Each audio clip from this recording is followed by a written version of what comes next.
വളരുന്ന രണ്ട് പ്രധാന നെല്ലിന്റെ ഇനങ്ങളാണ് ഒറൈസ സറ്റൈവം ഇൻഡിക്കയും ഒറൈസ സറ്റൈവം ജാപ്പനിക്കയും. ഒറൈസ സറ്റൈവം ഇൻഡിക്ക ആദ്യം വളർത്തിയത് വടക്കു കിഴക്കൻ ഇന്ത്യയിലാണെന്നാണ് ചരിത്രകാരന്മാരുടെ വിശ്വാസം.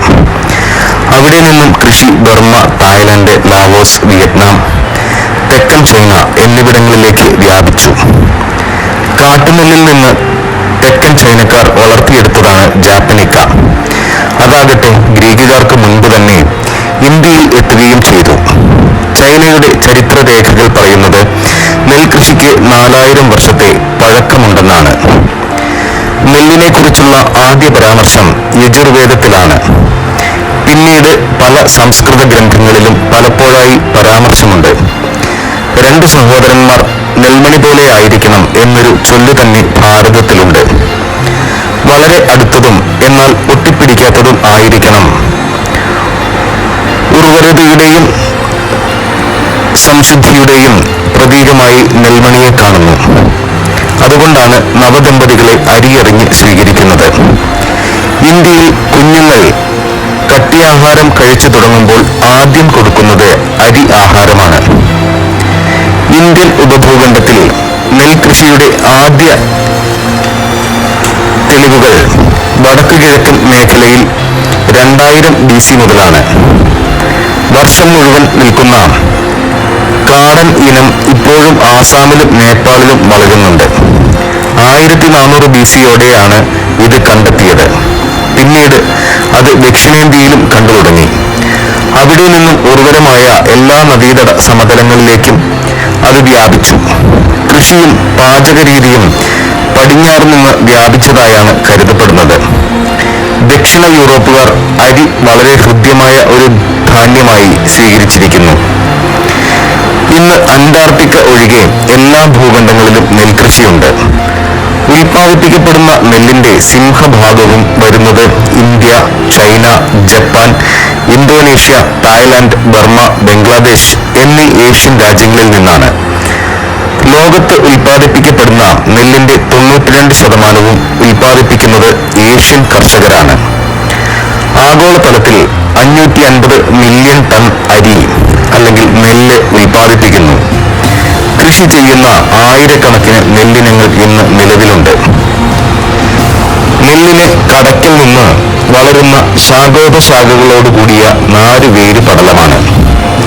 നല്ല നനവുള്ള സമയത്താണ് വേരുകളുടെ ശരിക്കുള്ള വികാസവും വളർച്ചയും കാണുന്നത്. പറിച്ചു നട്ട ഉടനെ വേരിന്റെ വളർച്ച ഏറ്റവും കൂടിയിരിക്കും. പിന്നെ കുറഞ്ഞ് കതിരിടുന്ന സമയത്തോടെ മിക്കവാറും വളർച്ച നിൽക്കും. താരതമ്യേന ഉറച്ച ഇടമുട്ടുകളോട് കൂടിയ പൊള്ളയായ തണ്ടുകളാണ് നെല്ലിന്. പരിചരണവും ഇനവും അനുസരിച്ച് ഇതിന്റെ നീളം വ്യത്യാസപ്പെട്ടിരിക്കും. വളർച്ചയുടെ കാലയളവാണ് തണ്ടിന് എത്ര ഇടമുട്ടുകളുണ്ട് എന്ന് നിശ്ചയിക്കുന്നത്.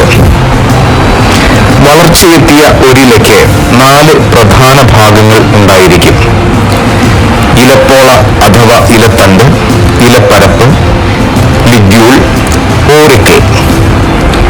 ഇതിൽ ഇലപ്പോള തണ്ടിനെ പൊതിഞ്ഞിരിക്കും. വളർച്ചയെത്തിയ ഇല പരന്നതായിരിക്കും.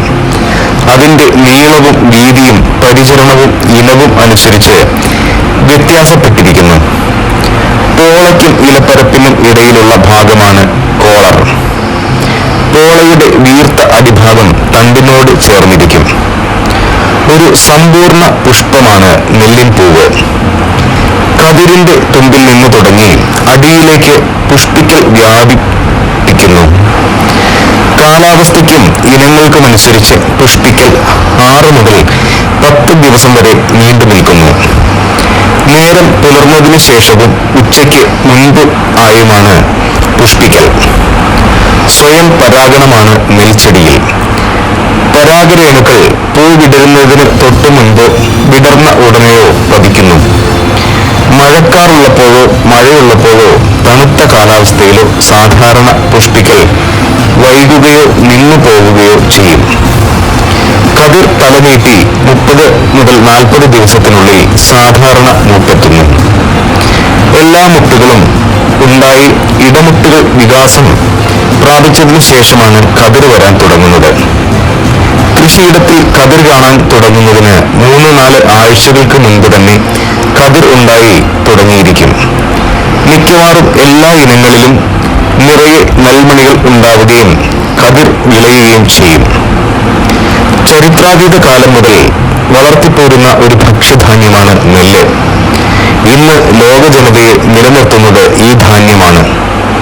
ലക്ഷക്കണക്കിന് ജനങ്ങളുടെ ജീവൻ നിലനിർത്തുന്നു എന്നത് മാത്രമല്ല, നെല്ല് ഈ സമൂഹങ്ങളുടെ സാംസ്കാരിക പൈതൃകവും ആയി അഗാധമായി ബന്ധപ്പെട്ട് കിടക്കുന്നു. ലോകത്തെമ്പാടും വിളയുന്ന നെല്ലിന്റെ 4/5 ഉൽപ്പാദിപ്പിക്കുന്നത് ചെറുകിട കർഷകരാണ്. അത് പ്രാദേശികമായി തന്നെ ഉപയോഗിക്കപ്പെടുകയും ചെയ്യുന്നു. ഏഷ്യയിലെയും ആഫ്രിക്കയിലെയും 100 ദശലക്ഷം കുടുംബങ്ങളുടെ